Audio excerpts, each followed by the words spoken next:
लोकसभा चुनावों से पहले कांग्रेस कई चुनौतियों से जूझ रही है। पहले सहयोगी दलों से लोकसभा सीटों के बंटवारे को लेकर खींचतान, दूसरी कांग्रेस के बैंक अकाउंट का फ्रीज होना।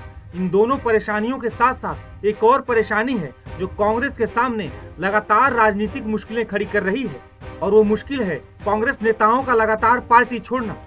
दरअसल कांग्रेस के लिए पिछले 24 घंटे बहुत भारी पड़े हैं। 3 अप्रैल को विजेंद्र सिंह ने पार्टी छोड़ी और महाराष्ट्र कांग्रेस के दिग्गज नेता संजय निरुपम की राजनीतिक राह भी कांग्रेस से अलग हो गई। और आज कांग्रेस के तेज तर्रार प्रवक्ता गौरव वल्लभ ने भी कांग्रेस छोड़ने के बाद बीजेपी ज्वाइन कर ली है। कांग्रेस छोड़ने और बीजेपी में शामिल होने के बाद गौरव वल्लभ ने क्या कहा, सुनिए।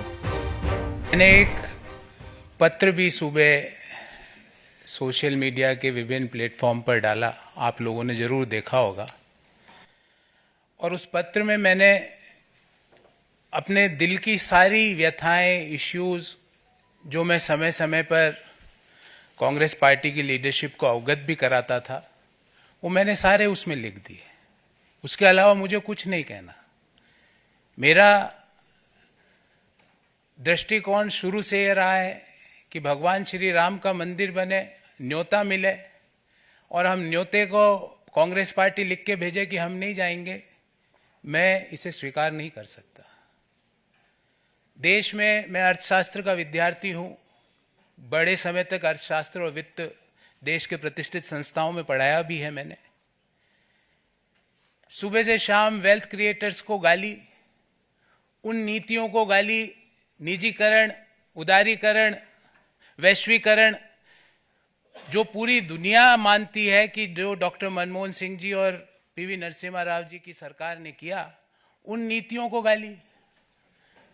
कोई बिजनेस करे उसको गाली, कोई विनिवेश में पार्टिसिपेट करे उसको गाली, एयर इंडिया कोई कंपनी खरीदे तो वो गलत। तो मुझे लगता है कि कहीं ना कहीं जो नीतियां हैं और जो इश्यूज हैं उसको कांग्रेस पार्टी टैकल करने में कहीं ना कहीं बड़े गैप उसके अंदर आ रहे हैं, और मैंने अपनी चिट्ठी में भी यही लिखा। गौरतलब है कि ओलंपिक्स पदक विजेता और अंतर्राष्ट्रीय बॉक्सर विजेंद्र सिंह कांग्रेस छोड़कर बीजेपी में शामिल हो गए हैं। बीजेपी ज्वाइन करने के बाद उन्होंने कहा कि बीजेपी में आने के बाद अच्छा लग रहा है। एक तरह से कहते घर वापसी हो रही है मेरी। तकरीबन 19 में मैं चुनाव लड़ा था और ऑलमोस्ट 5 साल होने वाले हैं, अभी 4 साल होने वाले हैं। तो अभी कहते कि इंग्लिश में कहावत है गुड टू बी बैक, तो काफ़ी अच्छा लग रहा है। और मैं चाहूँगा कि इस गवर्नमेंट में रहकर मैं ज़्यादा से ज़्यादा लोगों का भला कर सकूँ, लोगों को सही राह दिखा सकूँ। और मैं पहले वाला विजेंदर हूँ, और जो भी मेरे को लगेगा गलत है, गलत को गलत कहूँगा, सही को सही कहूँगा।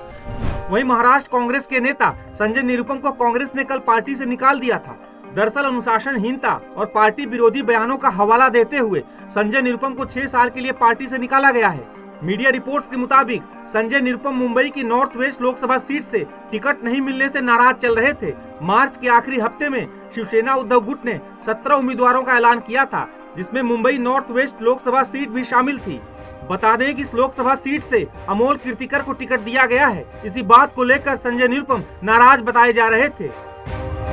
मैंने रात को 10:40 पर खड़गे जी को अपना इस्तीफा भेज भी दिया था, और मुझे लगता है कि उसके तत्काल बाद शायद उस इस्तीफे में कुछ ऐसे शब्द थे, ऐसा मेरा एक्सप्रेशन था, उनको लगा कि कुछ ज़्यादा हो जाएगा अगर हम चुप रहेंगे, तब उन्होंने इस प्रकार का एक फैसला किया। मतलब A4 साइज का एक कागज कांग्रेस पार्टी ने आखिरकार बर्बाद कर दिया। दूसरे आदरणीय राहुल गांधी जी का भी एक अपना पावर सेंटर है, उनके आसपास भी एक कोटरी है जो अपनी दुकान चलाता रहता है। फिर बहन जी की भी एक अपनी कोटरी है, वो अपने ढंग से एक्सर्ट करती रहती हैं, अपना पावर एक्सर्ट करती रहती हैं।